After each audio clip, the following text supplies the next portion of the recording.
Hello everyone, मैं हूं किरण शाहपुरी और ये है आप लोगों के लिए कमिंग वीक का साप्ताहिक राशिफल। ये 6 सितंबर से लेकर 12 सितंबर तक की आपकी टैरो रीडिंग्स हैं, टैरो प्रेडिक्शंस हैं।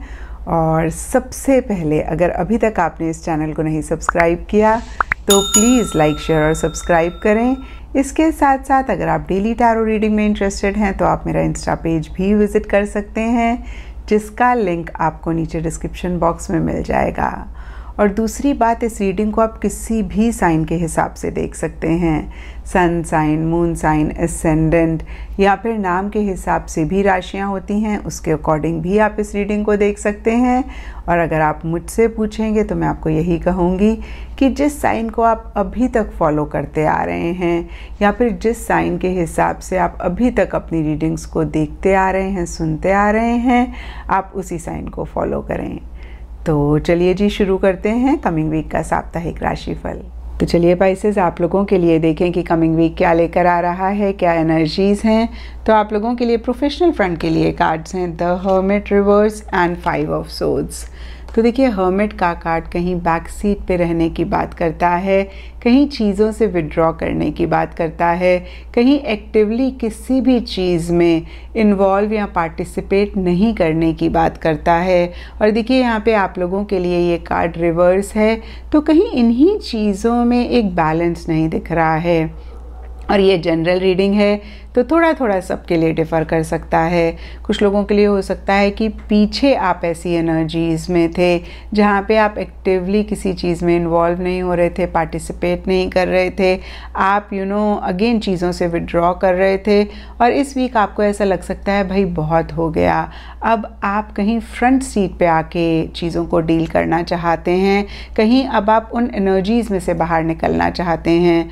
और कुछ लोगों के लिए हो सकता है कि इन्हीं एनर्जीज़ में आप और ज़्यादा डीप जा रहे हैं, यानी कि आप बहुत ज़्यादा चीज़ों से विड्रॉ कर रहे हैं, आप बहुत ज़्यादा एक बैक सीट ले रहे हैं, आप एक्टिवली किसी भी चीज़ में इन्वॉल्व नहीं हो रहे हैं, पार्टिसिपेट नहीं कर रहे हैं।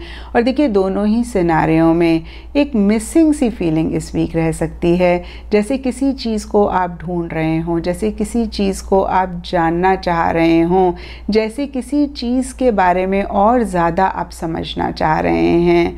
और देखिए, नीचे यहाँ पे 5 ऑफ सोर्ड्स का कार्ड कहता है कि इन्हीं सब चीज़ों से रिलेटेड या फिर इन जनरल भी आपको ऐसा लग रहा है कि भाई जो आप डिज़र्व करते हैं वो आपको नहीं मिल रहा है। किसी लेवल पे किसी अगेन मैं कहूँगी तरीके का एक अनफेयर एनर्जीज़ या फिर एक इनजस्टिस आप महसूस कर सकते हैं। और देखिए, ये जनरल रीडिंग है तो सबके लिए यहाँ पे डिफरेंट रीजंस हो सकते हैं इन एनर्जीज़ के लिए। एंड पर्सनल फ्रंट के लिए आप लोगों के लिए कार्ड्स हैं 2 of pentacles and 7 of swords. तो देखिए, 2 ऑफ पेंटिकल्स का कार्ड कहीं फ्लक्चुएटिंग एनर्जीज़ की बात करता है, कहीं चीज़ों के अप एंड डाउन होने की बात करता है, कहीं दो चीज़ों में एक बैलेंस लाने की बात करता है। और देखिए, ये जनरल रीडिंग है तो थोड़ा थोड़ा यहाँ पे सबके लिए डिफ़र कर सकता है। कुछ लोगों के लिए हो सकता है कि भाई अगेन आप दो चीज़ों में बैलेंस लाना चाह रहे हैं, और ये दो चीज़ें भी सबके लिए डिफ़र कर सकती हैं। कुछ लोगों के लिए हो सकता है कि आप अपने पर्सनल और प्रोफेशनल फ्रंट में एक बैलेंस लाना चाह रहे हैं। कुछ लोगों के लिए हो सकता है कि आप एक से ज़्यादा लोगों से डील कर रहे हैं। कुछ लोगों के लिए हो सकता है कि 2 रिलेशनशिप्स हैं जिसमें आप बैलेंस लाना चाह रहे हैं। कुछ लोगों के लिए हो सकता है कि 2 जगहें हैं कि कभी आपको इस जगह ट्रैवल करना है, कभी आपको उस जगह ट्रैवल करना है, या फिर से देखिए आप कहीं इधर उधर होते हुए दिख रहे हैं और इन्हीं चीज़ों में एक बैलेंस लाना चाह रहे हैं। किसी लेवल पे एक बैलेंस आप ला भी पा रहे हैं, लेकिन इतना आसान नहीं हो रहा। इसी से ही रिलेटेड कुछ इश्यूज़, कुछ मसले भी रह सकते हैं। और कुछ लोगों के लिए हो सकता है कि चीज़ें बहुत ज़्यादा अप एंड डाउन हो रही हैं, आप एक से ज़्यादा चीज़ों को डील कर रहे हैं, आप एक से ज़्यादा लोगों के साथ डीलिंग्स कर रहे हैं, और कहीं ये टू मच हो रहा है। और अगेन मैं कहूँगी कि हो सकता है कि इसी से ही रिलेटेड आप एक बैलेंस लाना चाह रहे हैं, आप ला भी पा रहे हैं, लेकिन आपके लिए इतना आसान नहीं हो रहा है। और कहीं देखिए, अगेन एक फ्लक्चुएटिंग सी एनर्जीज़ दिख रही हैं, कभी आप इधर होते हैं, कभी आप उधर होते हैं, या फिर कभी आप किसी चीज़ को लेकर बहुत हाई एनर्जीज़ में होते हैं, कभी आप लो एनर्जीज़ में होते हैं। कोई दिन इस वीक आपका अच्छा जा सकता है, कोई दिन आपका इतना अच्छा नहीं जा सकता है। और जो चीज़ें मेरे माइंड में आ रही हैं मैं कह रही हूँ इन नटशेल। देखिए ये कार्ड कहता है कि आप दो चीज़ों में बैलेंस लाना चाह रहे हैं और कहीं आप मल्टीपल चीज़ें कर रहे हैं जिसकी वजह से टू मच हो रहा है, जिसकी वजह से कुछ इश्यूज़ हो रहे हैं। और देखिए डीपर लेवल के लिए यहाँ पे 7 ऑफ सोर्ड्स का कार्ड कहता है कि इसी वजह से या फिर इन जनरल भी एक अनफेयर एनर्जीज़ आप महसूस कर रहे हैं। कहीं आप कुछ चीज़ों से एस्केप करना चाह रहे हैं, कहीं आप कुछ चीज़ों को अपफ्रंट होके नहीं डील कर रहे हैं, या फिर कहीं आप कुछ चीज़ों को लेकर एक सीक्रेसी मेंटेन कर रहे हैं, आप चोरी छुपे कोई चीज़ कर रहे हैं।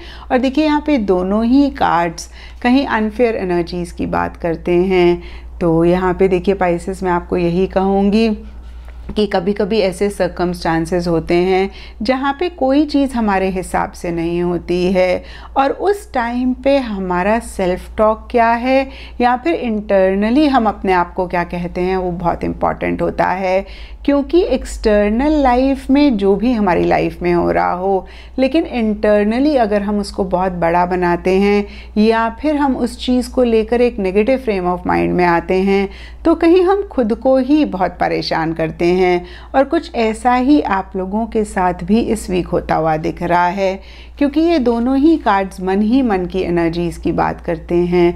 और मन ही मन कहीं आप मुझे एक पॉजिटिव फ्रेम ऑफ माइंड में नहीं दिख रहे हैं, या मैं कह सकती हूँ कि एक नेगेटिव फ्रेम ऑफ माइंड रहता हुआ दिख रहा है। तो फिर से मैं कहूँगी पाइसेस की बहुत इम्पॉर्टेंट है कि आप अपनी सेल्फ टॉक को पॉजिटिव करें। जो भी एक्सटर्नली हो रहा है आप अपने आप को अच्छा ही बोलें, या फिर कैसे आप उन चीज़ों को सॉल्व कर सकते हैं, क्या उन चीज़ों का सल्यूशन है, आप उसके ऊपर ही फोकस करें। और अपने माइंड को बियॉन्ड अ पॉइंट आप अपने ऊपर हावी ना होने दें, क्योंकि मैंने हमेशा कहा है माइंड बहुत ही अच्छा सर्वेंट है लेकिन बहुत बुरा मास्टर है। तो जब हम इसको मास्टर बनाते हैं हम परेशान होते हैं, यानी कि जब हम इसको अपने ऊपर हावी होने देते हैं तो हम बहुत परेशान होते हैं। लेकिन जब हम इसको कंट्रोल कर लेते हैं और कहीं इसको अपना सर्वेंट बनाते हैं तो हम बहुत खुश रहते हैं। तो इस चीज़ का आप ज़रूर इस वीक ख्याल रखें। एंड गाइडेंस से आप लोगों के लिए कार्ड है पीस। तो देखिए यहाँ पे दोनों ही सोर्स के कार्ड्स हैं और कहीं नेगेटिव एनर्जीज़ की बात करते हैं, तो जाहिर सी बात है कि एक परेशानी आप किसी लेवल पे महसूस कर सकते हैं। और गाइडेंस का कार्ड भी आपको वही चीज़ बोल रहा है जो मैंने आपको अभी बोली, कि जो भी हो कैसे एक सुकून आप अपनी लाइफ में लेकर आएँ, कैसे एक पीस ऑफ माइंड आप मेंटेन करें, उसके ऊपर आप ज़रूर फोकस करें। देखिए कभी कभी क्या होता है ना, हमारा किसी के साथ आर्ग्यूमेंट होता है और हम अपने आप को राइट प्रूफ करने के लिए इतने डिटर्मिन्ड होते हैं कि हमारा आर्ग्यूमेंट और बढ़ता जाता है, चीज़ें और ख़राब होती जाती हैं। और अगर थोड़ा सा हम इस चीज़ को समझें कि भाई सामने वाले का अपना एक व्यू पॉइंट है और बियॉन्ड अ पॉइंट हम उनके व्यू पॉइंट को नहीं चेंज कर सकते, तो हम अपनी सफाई पेश करें लेकिन इतना ज़्यादा नहीं कि आर्ग्यूमेंट बढ़े। और इस टाइम अगर हम एक पीस मेंटेन करने पे फोकस करें तो बहुत सारी चीज़ों को हम अवॉइड कर सकते हैं। और देखिए ये मैंने आपको सिर्फ एक एग्जांपल दिया है, ये जनरल रीडिंग है, सबके लिए डिफरेंट सिचुएशंस हो सकती हैं, सबके लिए डिफरेंट मसले हो सकते हैं। तो जो भी हो, कैसे आप एक सुकून अपने लिए ला सकते हैं, कैसे आप एक पीस ऑफ माइंड को मेंटेन कर सकते हैं, इस वीक आप उसको प्रायोरिटी पे रखें या फिर उसके ऊपर आप ज़्यादा फोकस करें। एंड एस्ट्रोलॉजी से आप लोगों के लिए सेजिटेरियस साइन का कार्ड है और इसके हिसाब से येलो कलर आप लोगों के लिए इस वीक लकी रह सकता है। एंड सिग्निफिकेंट डे आप लोगों के लिए होगा थर्सडे। तो ये था पाइसेस आप लोगों के लिए कमिंग वीक का साप्ताहिक राशिफल। और नीचे मुझे कमेंट सेक्शन पे ज़रूर बताएं कि ये कितना आपके साथ रेजोनेट किया, कितना आप कनेक्ट कर पाए।